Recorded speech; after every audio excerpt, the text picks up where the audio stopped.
Howdy,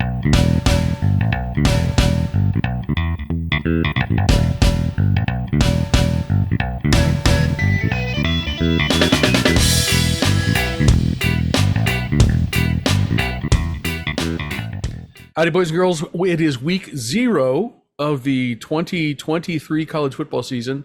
It is week 1, sort of the Carla and Crappy Show, of the 12th season of the Carla and Crappy Show. I'm already confused about these numbers, and I say this every year. I'm gonna try really hard not to worry about it, because it's just, it's whatever. It's whatever. Carla, right? I mean, I don't really. We just have to figure out which show number it is. I just stress about this way too much, right? Yeah, is this show 1 or show 3? That's really what we have to figure out. The summer shows, well, the pattern we had established was 1 summer show, and then you start the season, except then we have 2 summer shows, and then week zeros, and I need the square root of 17. I need to stop. Is what's going on. And there's like what 8? And there's what 18 teams in the Big Ten now, and see, listen. The summer episodes, those are the prequels. Okay. Sometimes you got to go back to understand the lore before you can actually understand what you're going to see this season. True. So there's that. Also, please go listen to those. They're great. No, they were both really good shows. By the way, was AJ. AJ is in the the future home of the Big Ten Conference. That's right, future home of the Big Ten championship game. To the point where I said that today, and somebody said, "Really? Really?" And that's how plausible it was. They weren't just like, "That sounds stupid." They were like, "Really? I didn't hear that get announced." That's how plausible and silly everything is right now. But I am looking to the mountains in the west, and that is a delightful place to be. So specifically in Las Vegas. Yep.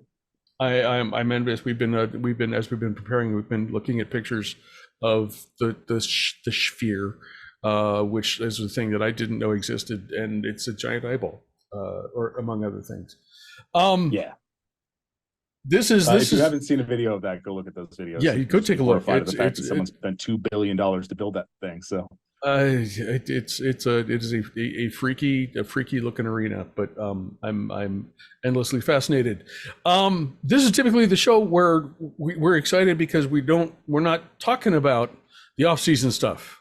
There are games this weekend, a bunch of them. We're going to talk about all of them, but it would be irresponsible for us, because things have happened, to not touch on the realignment news since the second super surprise summer realignment special.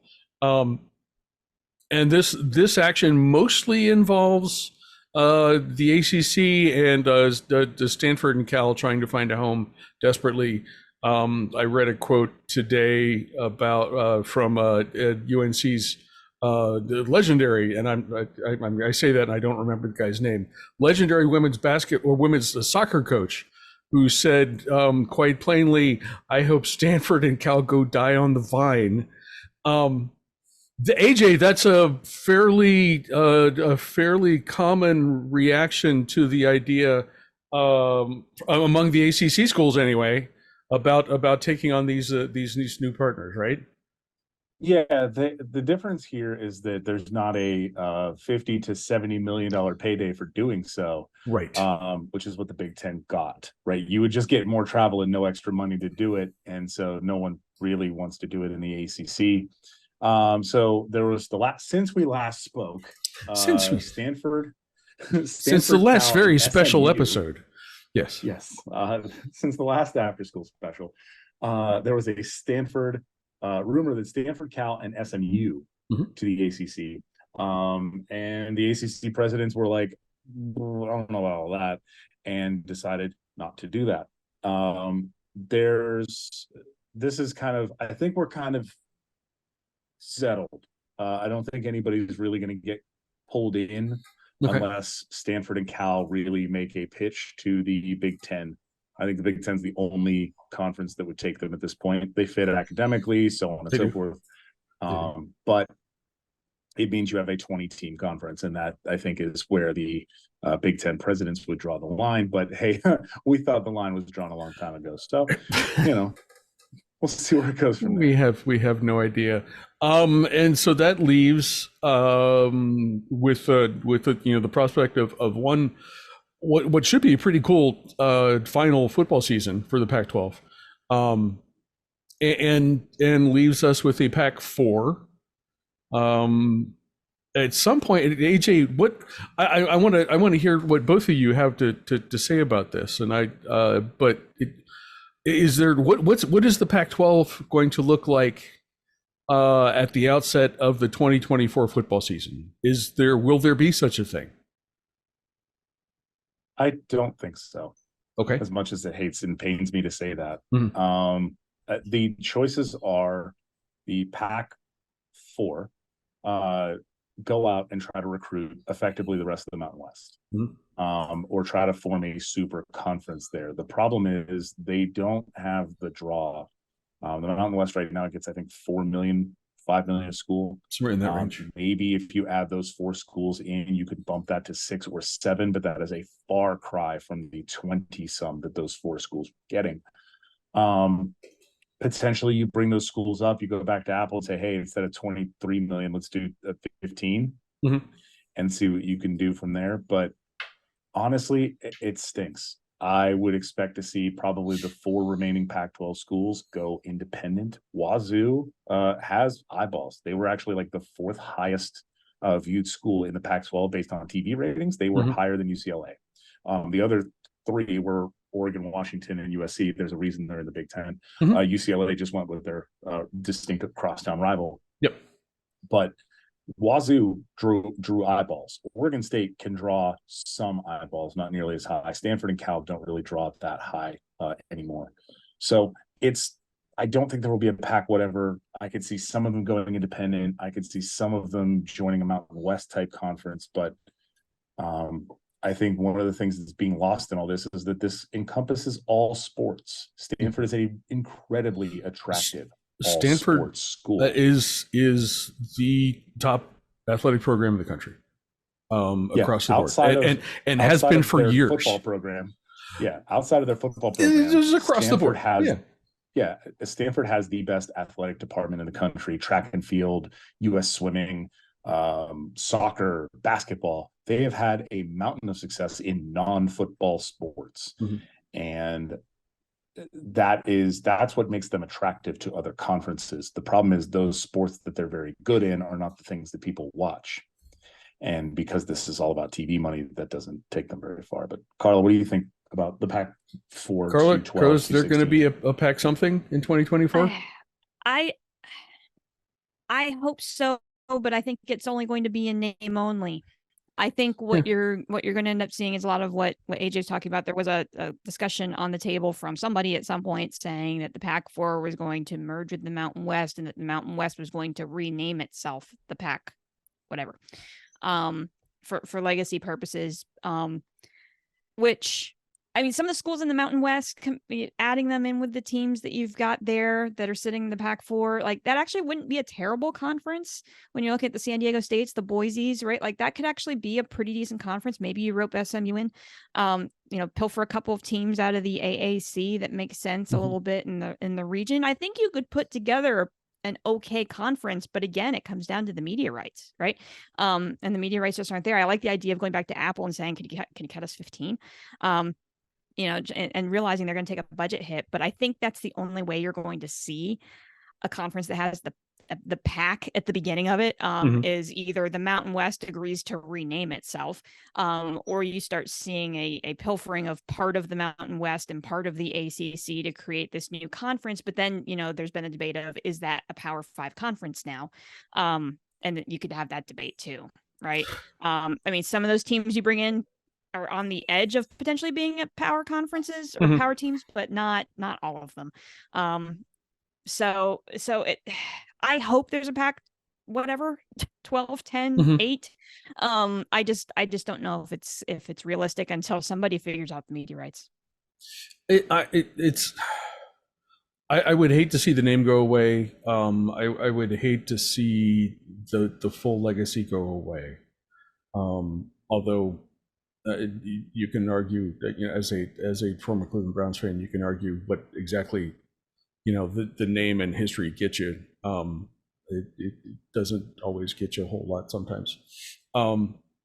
I think there's a possibility of a TV deal that Mountain West schools will jump at, even with a mild raise. That is still hanging out there, and I think that's what the pack, whatever it is going to look like in 2024. It's not going to be. I don't think it's anyone was going to call it a Power 5 conference. But the name will still be there, and who knows what happens in the future. It would be a good athletic conference from across the board in all the sports. But it would not be the same. I would hope that there's still a Pac-12 or Pac-10 or Pac-8. I think those are all iterations I've seen in my lifetime. So hopefully that's going to be the case. As long as we're on the prediction train, the customs and traditions of sports journalism / sports podcasting / sports whatever this is require us to consider at the beginning of the season what's going to happen at the end of the season. And for that, we're talking about, of course, the Final Four, which 4 teams are going to make the final, what is probably going to be the final. Is this the final 4-team playoff, right? I was just saying, this is the final. This is the final, four. Final Four. Yes. So next fall, when we do the show, you're going to have to pick 12 or who knows? We don't actually know what that number is going to be. This year, just 4 of them. Not hard, right? Carla, what do you think? Okay, so we've been doing this long enough now that I went crazy this year, because let's have something to talk about. That's fair. So I don't know if this is really what's, nobody knows what's going to happen when you hit the onset of the season. But I'm tired of just picking the same old standbys. Even though that's been pretty reliable over the last, 7 or 8 years. So I went 50% predictable, 50% unpredictable. My 2 predictable ones are the 2 that you would expect everybody to have right now, which is Georgia and Alabama. Fun fact, Alabama's only missed the playoff 2 times. Mm-hmm. They missed it in 2019, and they won the national title in 2020, the year right after that. They missed the playoff last year. Mm-hmm. Keep an eye. I know it's weird, keep an eye on Bama. I know that's like, okay, yeah, everybody's keeping an eye on Bama, like whatever. But I think Bama's gonna be right back into the mix. So those are my 2 predictable ones, Georgia and Alabama. I went Florida State. I think Florida State is going to win the ACC, and when you look at their schedule, I think they get out with 1 loss. And so I think there's a real possibility that Florida State gets into the playoff by winning the ACC. And then my 4th slot goes to the winner of the Big Ten. And I'm going way out on a limb here. And I'm going to say that Penn State wins the Big Ten this year. Why did I know this was coming? Why did I know? Why did I know? The reason why I say that is because there's all kinds of chaos happening at Michigan right now. Ohio State is incredibly focused on 1 game and 1 game only, and that is beating Michigan. I like Penn State's schedule. If they can beat Ohio State in the shoe, and that's a huge if. Now, do I really think that's going to happen? That's really wishful thinking on my part. I think this team is a year away. I think next year is the year that we need to be paying attention to Penn State when everybody's juniors, right? Sophomore year with Aller being his first year as the full-time starter, it's a huge ask. But there's so much up in the air with some of the other teams in the Big Ten. Right. Why the heck not? Okay. I'm going to go Penn State. So that's my 4, Georgia, Alabama, Florida State, and Penn State. Do you want me to give my first team out, or are we going to come back to that? We're going to come back to that. Going to come back to that. AJ, your Final Four is? This might be the most not locked in August Final Four that we've had in quite a while. At least for a while. Like, I can't I can't guarantee anybody. Like the only one that I'm with Carla on Georgia. They're gonna have a great defense, but their quarterback is Carson Beck. I don't know a damn thing about him. I don't know who they have. Brock Bowers on offense, and that is the extent of what most people know or care about from Georgia's offense. Alabama has not picked a starting quarterback yet. You have Ohio State with a new quarterback. You have Michigan, who, I mean, to be entirely honest, they have an entirely cupcake schedule until they play Penn State.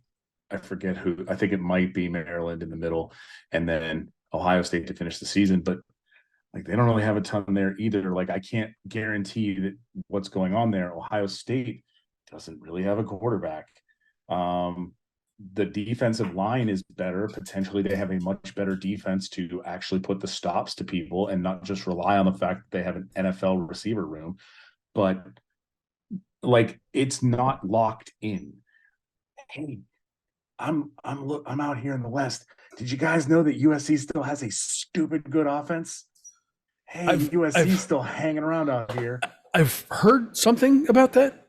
I think that was like there's a number of opportunities for schools to actually take the next step because there isn't a clear, like Carla, your whole thing about Florida State. Yeah, I can see it. There's no, like they have Jordan Travis. Absolutely. A good offense. They have a pretty good defense. They're catching Clemson in a weird spot. The rest of the ACC is whatever the ACC is. Like this is not as locked in as in previous years. So I'm super excited about that. I think right now, if I had to pick a Final Four, and I do have to pick a Final Four. I'm picking USC. If they can get past the just getting beat to getting into a fist fight with Utah and learn how to tackle. I will pick Georgia. I will also pick Alabama. Not because no one's paying attention to Bama or we need to keep an eye on it, but because Nick Saban's been leaving press conferences and smiling. That's scary. That's the scariest thing I've seen in college football. That man is laughing and smiling as he is leaving press conferences. Y'all don't want it this year with Bama. Y'all don't want it. Okay. And I will pick Ohio State to win the Big Ten. I think this is Ryan Day coaching for his job, y'all. This is it. This is not an exaggeration. Total games, but this is a hot seat year for Ryan Day because if he loses 3 years in a row to Michigan, they are canning him before the bowl game. 100%. They will pay his buyout and make him go away because the boosters of Ohio State will not stand for that. He is coaching for his life, and I do believe that this is the year that they get it back on track, I guess, against Michigan. Because Michigan is losing a lot on the defensive side of the ball. Ohio State has picked up a ton. They actually just picked up a 5-star defensive lineman today. Yes, they did. They are putting a bunch of effort into the defensive side of the ball. I don't think they get picked apart. Like, I think they can go. Is it Crappy? You will know this off the top of your head. Is it in Michigan or at home? No, it's in Michigan this year, it's right? It's at Ann Arbor, yes. Penn State's at home. Michigan's on the road. It is Tuesday, August 22nd. Give me Ohio State by 3 touchdowns in Michigan Stadium. I'm saying it right now. That would make me happy. They are not going to not spam the Marvin Harrison button the entire game. He is not going to let up. They're going to be up by 3 touchdowns, and they're going to be on the 2 with 5 seconds left, trying to score another touchdown. He ain't playing this year because, as Coach Hayes would apparently sometimes his credit is saying, because they wouldn't let me go for free. Yes. Who's your Final Four? My Final Four. Let's do this very simply, quickly, cleanly. Georgia, USC, Ohio State, and Penn State. I think Penn State's. I am on the Penn State bandwagon. Whatever that means for 1 week later in October. Yeah, whatever that means. Whatever that means for an Ohio State fan. To the degree that I'm able. Sense fall off the wagon. I'm not cheering, but I think that's going to be a good team, and I think that kid's going to be a good quarterback. Whether that's this year or next year, I'm kind of thinking it's this year. I'm going to go ahead and with this next part. My first team out is Michigan.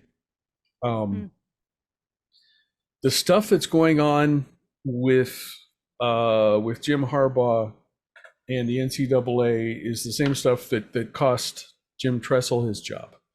Right now, the only penalty that's been imposed on Jim Harbaugh for lying to the NCAA is Michigan's self-imposed 3-game penalty, which the NCAA has already said that's not enough. We don't know what the NCAA is going to do, but I'm thinking there's going to be, and I'll get you a second, AJ. I'm thinking a lot of the internal stuff that's potentially going on with that, plus a couple of things that you mentioned, particularly the losses on the defensive side of the ball. That's still going to be a nasty offense to deal with. But that's why I'm leaving Michigan out of the top 4 and out of the top 2 in the Big Ten. On the topic of Michigan and the NCAA, they have come out. The NCAA came out and said this is not about hamburgers, which is very sad. Right. But this is not about lying about buying a recruit a hamburger. This goes back to COVID and recruiting during a dead period during COVID. And that is a separate thing. But they were like, yeah, this is like that thing is stupid and is an infraction. But this level 1 infraction is related to recruiting during COVID during a dead period. So that is where that NCAA fake binder crime, I guess, I don't know what we would call NCAA infractions, but paperwork crimes are coming from. So I don't think that right now it's necessarily about him lying and equating it to what Tressel did, which was also real stupid, and he should not have been fired for that. But none of those things were infractions either. But the Michigan thing is about recruiting things, not about hamburgers, which is way funnier. The hamburgers are really funny. AJ, who's your first team out? My first team out is I don't know why. My gut says this. I started thinking about it. I was like, ooh, the ACC champion gets left out for some reason because it's the ACC and it's stupid. But no. I'm going with Texas. I think Texas is going to be very, very good. They're going to win the Big 12, and no one will care.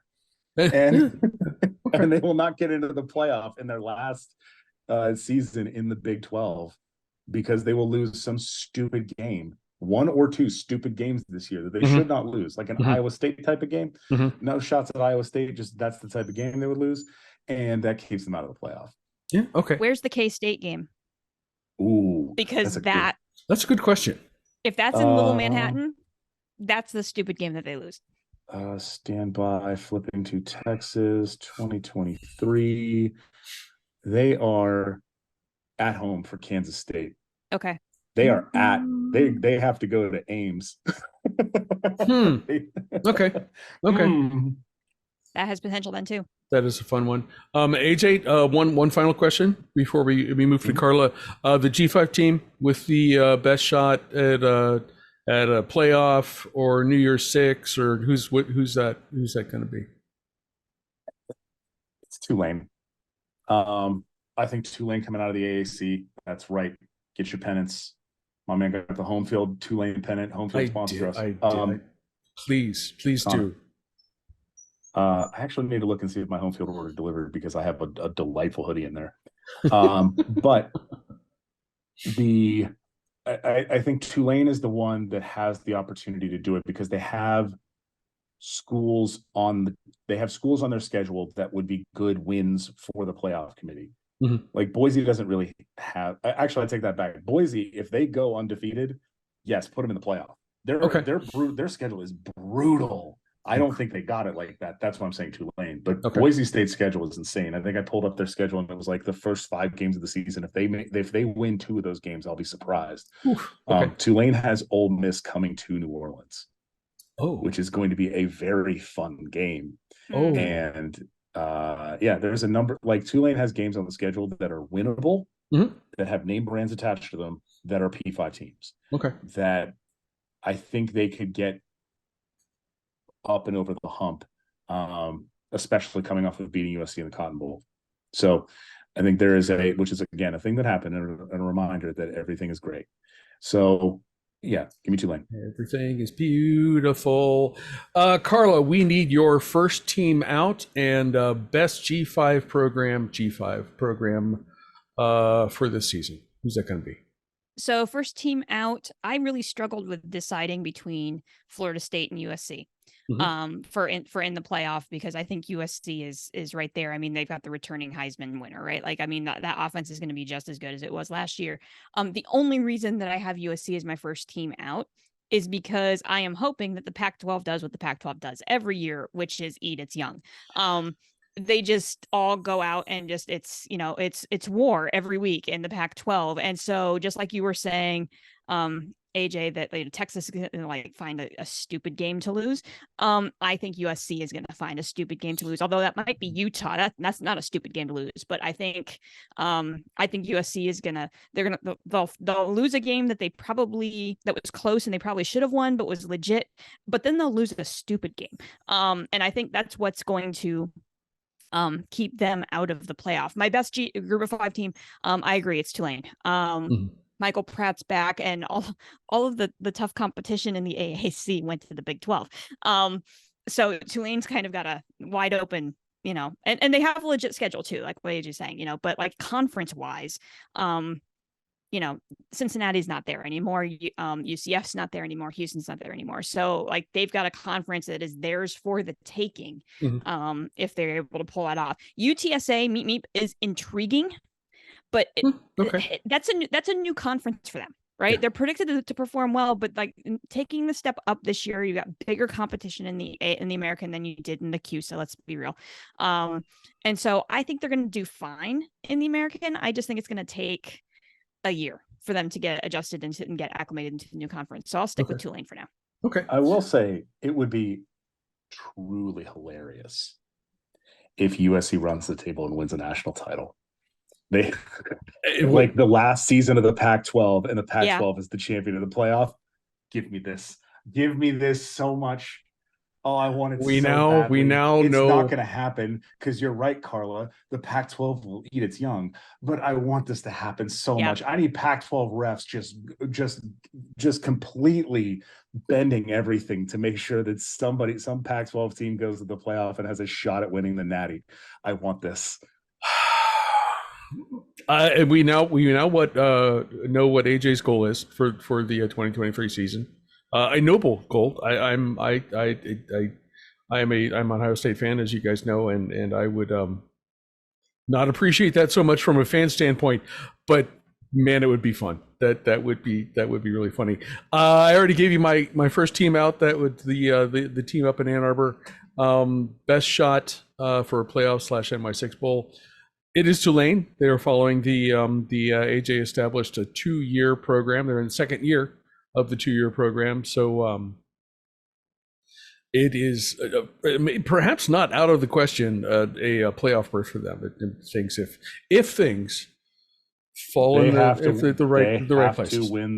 They have to win everything, and they need some of those top teams to falter in a way that opens the door for an undefeated G5 team. The sport is stupid until next year. Would need help, no question about it, guys.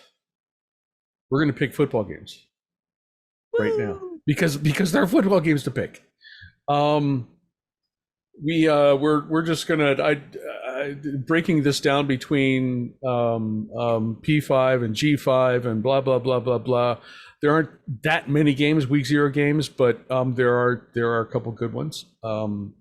Hint: the jersey I'm wearing is going to be one of the better ones for sure. But let's start at 2:30 p.m. on the National Broadcasting Company. We are in Ireland, someplace in Ireland, where Navy will face number 13 Notre Dame. Notre Dame is favored by 20.5 points. AJ Fun Index of this is the time of the year when the fun indices are just sort of like right down the middle, because most cases you don't No know. one knows. So No one knows. This is a 50.5 fund index.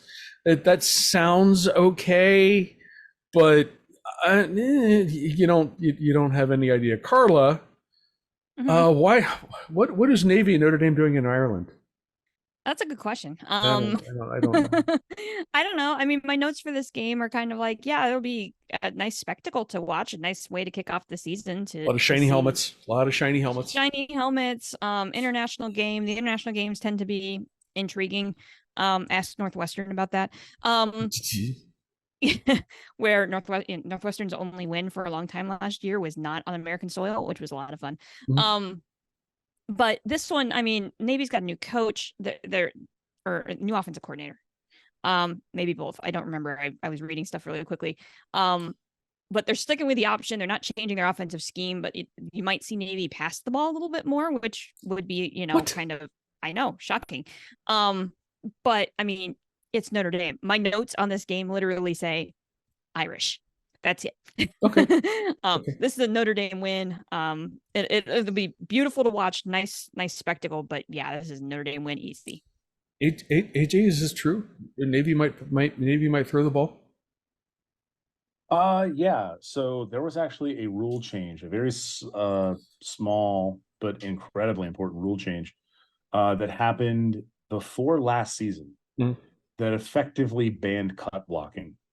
And the option, as the academies run them, does not work without cut blocking, to the point where Jeff Monken, a man who has been running the option since back in the Paul, he was an OC for Paul Johnson, just has been running the option for decades. He was like, yeah, you can't run the option. You literally can't do it without this blocking technique, because otherwise everything gets blown up.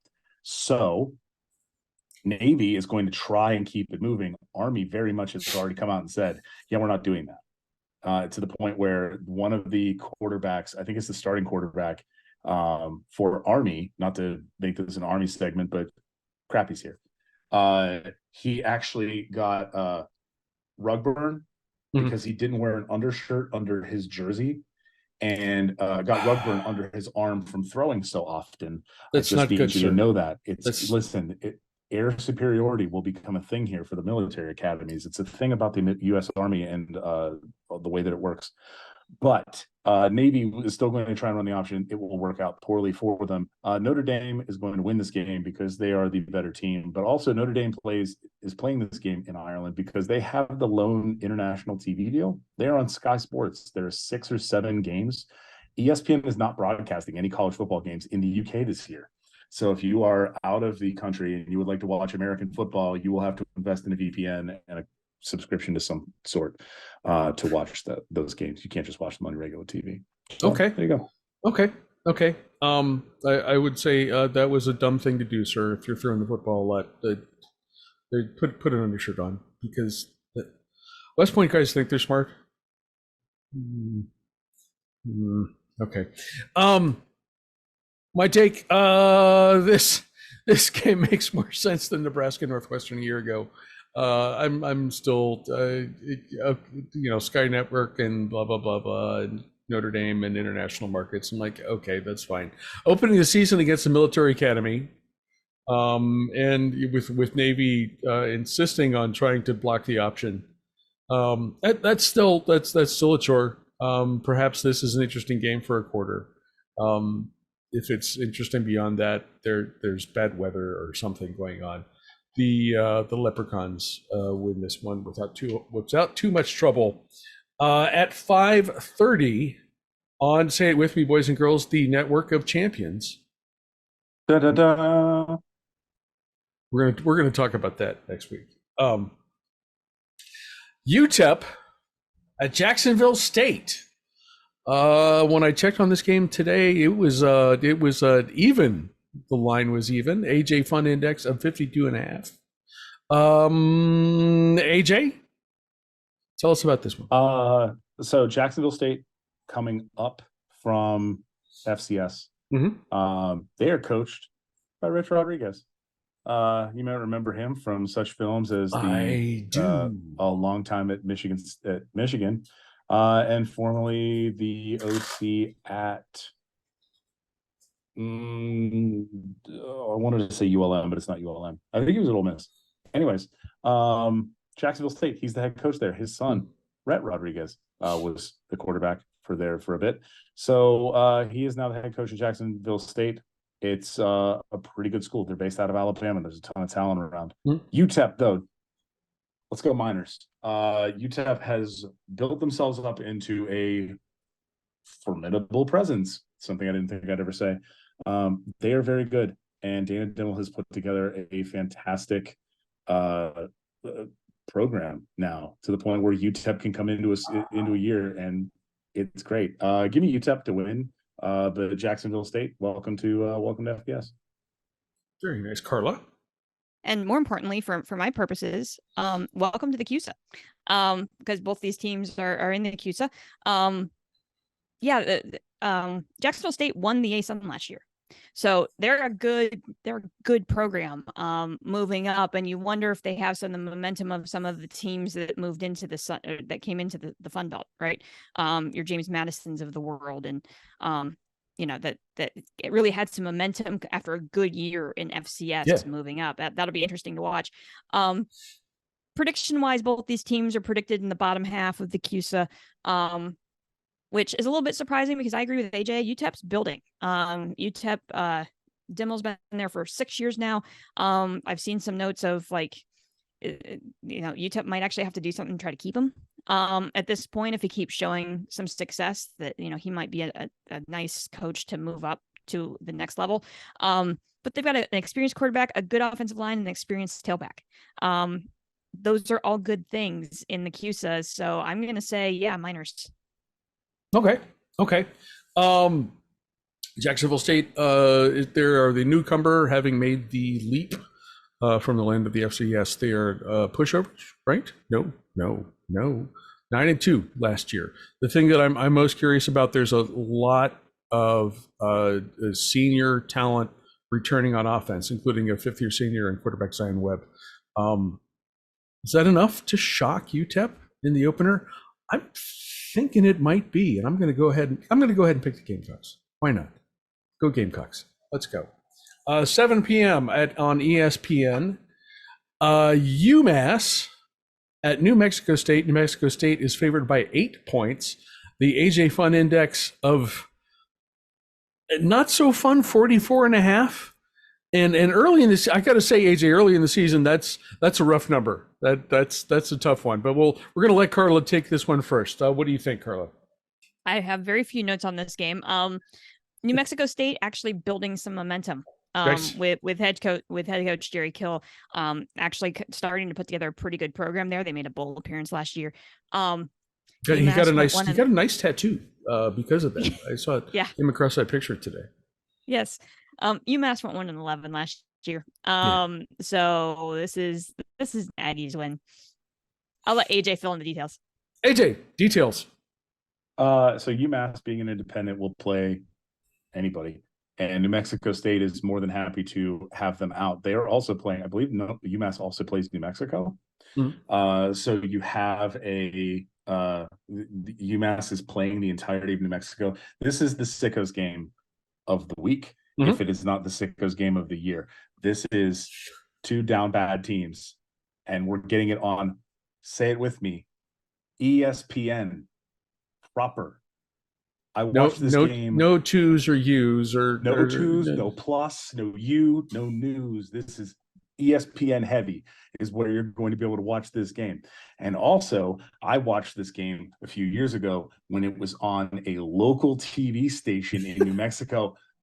Listen, we have come so far as a sport that New Mexico State is actually on ESPN heavy, and we love to see it. We do. Give me New Mexico State. Give me the Aggies. Give me some green chilies. Let's go. As Carla has already mentioned, UMass had one win a year ago. I looked and saw that came over SUNY Stony Brook, one of the flagship universities of the state system of universities in the state of New York. How dare they do that to Rutgers like that? I don't know how they got away with that. I was not aware that Stony Brook had a football program. And I decided at that exact moment that that's where my research was going to stop. You didn't go to Robert Morris then. Yeah, I this is did. NEC I did. erasure, I did sir. not. I did not. I did not. We played them And every I year in would. football. I would point out that I have two Robert Morris alumni who just jumped down my throat. So you That's guys right. are well represented. New Mexico State's going to AJ might debate this one. I'm not sure, but I'm calling this one the game of the week. 7 p.m. FS1. My Ohio University Bobcats at San Diego State. San Diego State is favored by 3.5 points. AJ Fun Index of a brutal 42 points. I'm going first. I'm going first here. This is my game. Back when he was coach at the school up north, Brady Hoke always referred to Ohio State as just Ohio. I assume in his lunk-headed way, an attempt to get under the skin of somebody. I'm not sure it worked. It made Brady look kind of dumb, which, in those days he was looking like Fred Flintstone. He didn't have the tan that he has now. He's clearly that man's eating fish tacos now. He's slimmed down. He's looking he's great. in it. Listen, He's we're in not a gonna slander Brady Hoke. Hey, he's in a much better place. He's in a much better place now than he was. Health is looking great. You look great, Brady. Further humiliation awaits for Brady on Saturday, though, because he's not going to beat this Ohio either. He's not. AJ, what do you think? Yeah, San Diego State needs to find an offense. They did not have anything of that sort last year. They have a very good defense. That's why the fun index is 42 and not higher. San Diego State has a very good defense. It was not long ago when San Diego State was attempting to leave the Mountain West for the Pac-12. What a fun time that would have been. Whoops. But yeah, I think Brady Hoke and the San Diego State Aztecs will fall to the MAC. Now, a question. I know the MAC has the pirate flag. Yes. Does the pirate flag come out for all out of conference games or only when they play a Power 5 team? I would use it for upsets.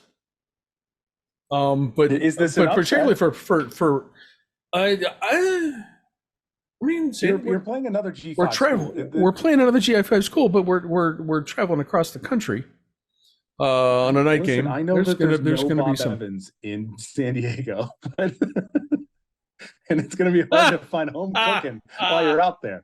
But I don't think this is that big of a deal.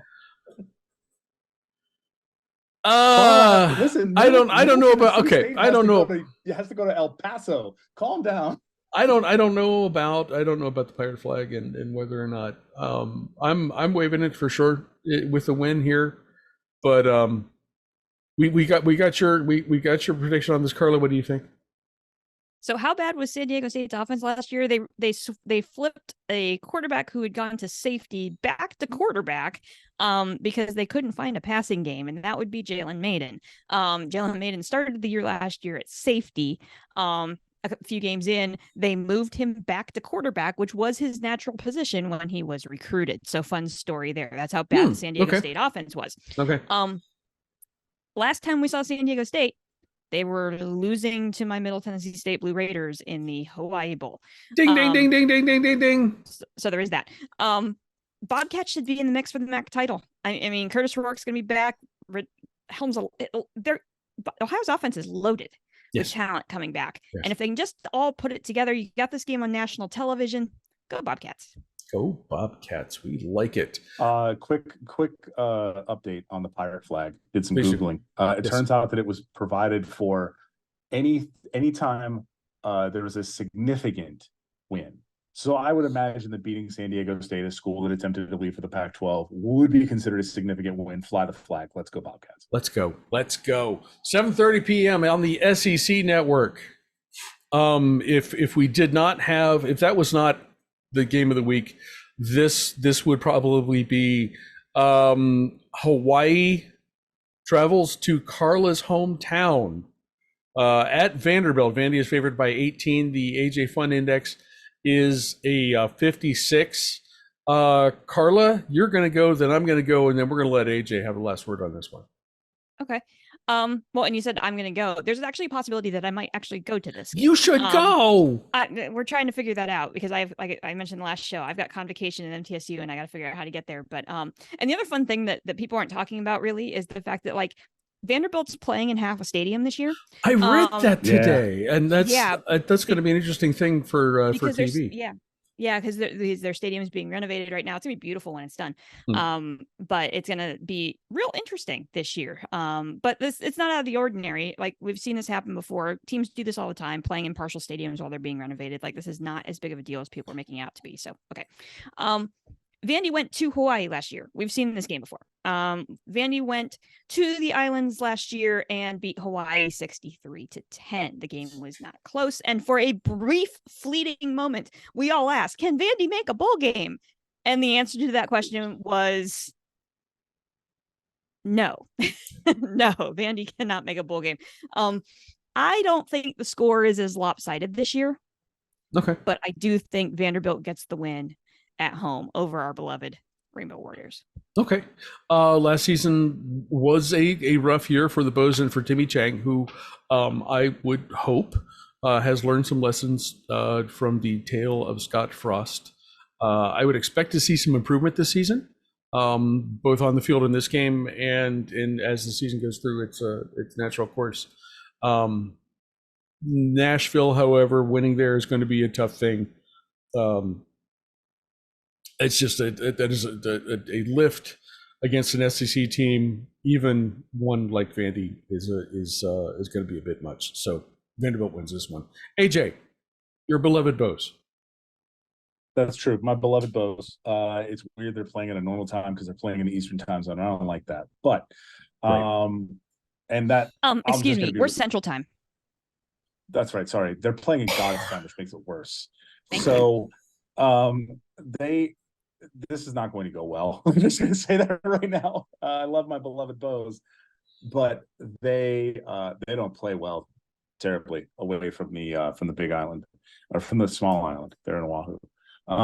But honestly, they got 3 wins out of the season last year. That was not what anybody had expected to get out of Hawaii over the course of that season, given what they had lost, a new coach coming in, and really what they had gotten out of the program. I do think they take a bit of a step forward. They had a lot of young guys on the team last year, so I think they take a bit of a step forward. But it's Vandy; they're an SEC team with SEC talent, SEC-ish talent. So yeah, go ahead and take the Commodores will win. But hey, good for you, Hawaii, getting those miles in. Absolutely. Shortly after that kick, 8 p.m. on the Pac-12 network. Charlie, click the microphone. San Jose State at number 6 USC. SC is favored by 30 with the AJ Fun Index of the only one that really sounds fun this year, 63.5 points. AJ, what do you think about this one? So San Jose State over the last 2 years has been relatively decent. USC is going to absolutely destroy them. But this from a West Coast football standpoint, you're going to get to see USC do trick plays. They're going to be Caleb Williams is going to be throwing the ball behind his back to score touchdowns. This is going. There's a reason they're favored by 30. San Jose State had a really good pass rush last year. Both of those guys are now in the NFL. So San Jose State is reloading on the line, and congratulations, you have to deal with USC in your first game. Speaking of teams who have had stadiums under renovation for a very long time, San Jose State is one of them. They've been playing in half a stadium for a while. So USC is going to win. Okay, Carla. Yeah, this is the premiere of the Caleb Williams Heisman Defense Tour.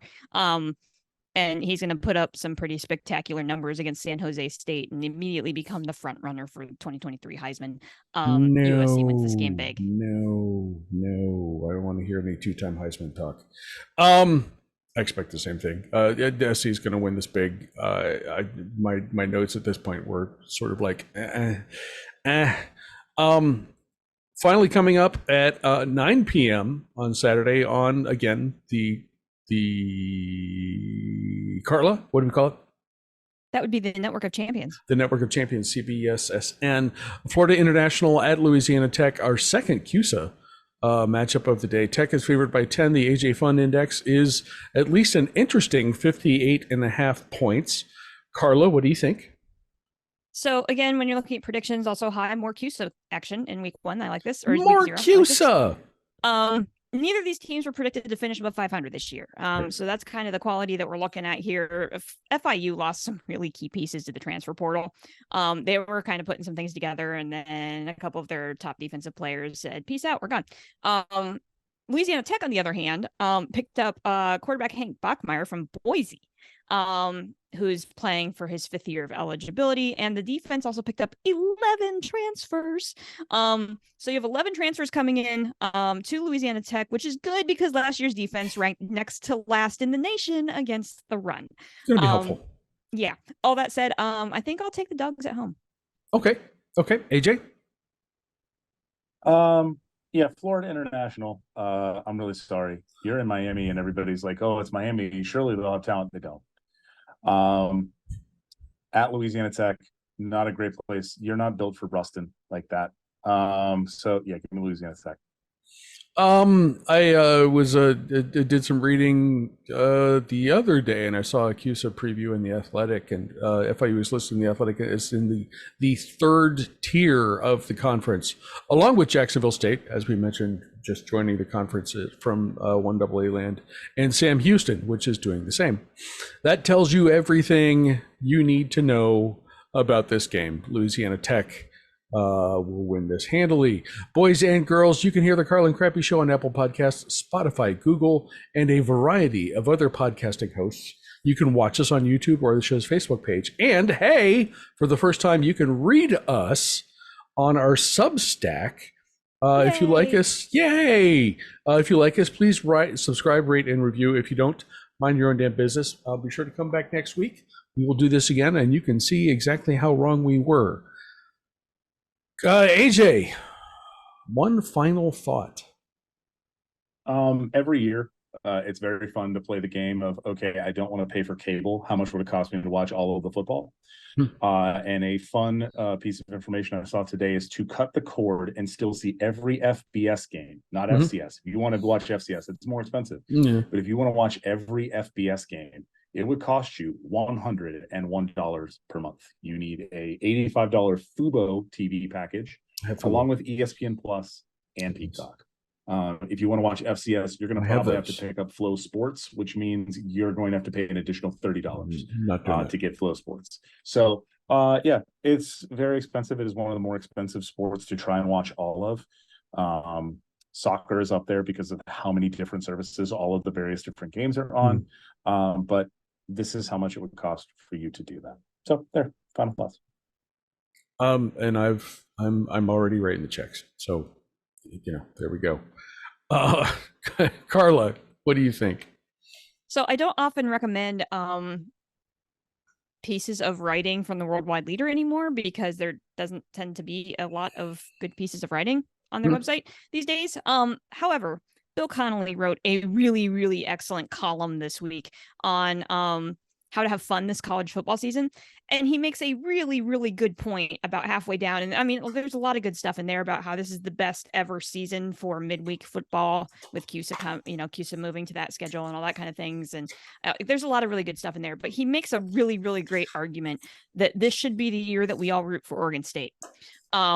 And it's a really great case about the fact that Oregon State is ranked nationally heading into the season. They're putting together a good football program, and they finally find themselves they find themselves homeless at the end of this season. And isn't that a good feel-good story? Just the same way that AJ is saying, let's root for USC to win the national championship from a conference that's no longer going to exist. I'm not sure I can go that far, but I am happy to join on the Oregon State bandwagon to see if we can get them a good bowl game. Listen, absolutely, go Beavs. Yeah, I like this idea. So that's a great column, and hey, so another plug for the Substack, right? I will make sure that the link to that column is in our Substack, either with our show notes or a separate Substack. If we do another article compilation, I will make sure that article is there because it's a really fun read.